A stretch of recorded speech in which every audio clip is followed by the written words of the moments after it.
There are just five foundational principles that the church has given us. We don't have to guess their next move. We can cut them off at the pass. So these five principles, which is number one, the inviolable dignity of the human person. It's a war on anthropology. It's a war on the proper understanding of the human person.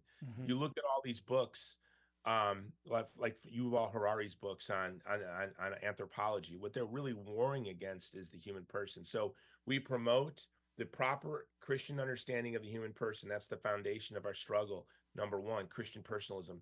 Number two is we point to the transcendent moral order, the natural law, as you know, as if the posited law, the man-made law, if man-made public opinions, if the Twitter mob, if public enthusiasms don't conform to God's will, then they should be rejected.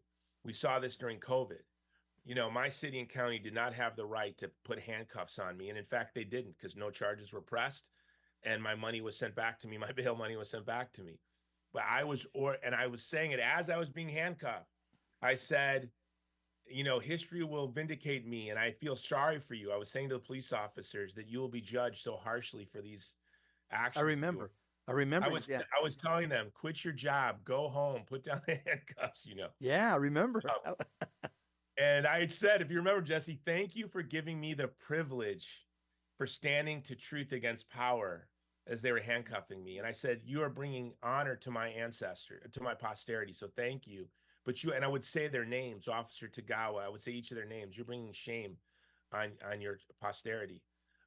So the transcendent moral order, subsidiarity, this is so important. Yeah. We should never let distant, unelected bureaucracies invade what is rightfully the responsibility of the family, me as a father, me as a member of a neighborhood and a community. Most decisions, the people with the most influence in my life day to day should be my family, my neighbors, my local community, my parish priest. My daily life I shouldn't constantly being punched in the face from the World Health Organization, distant unelected bureaucracies, statements from distant bishops or priests should not be disrupting what is my faith.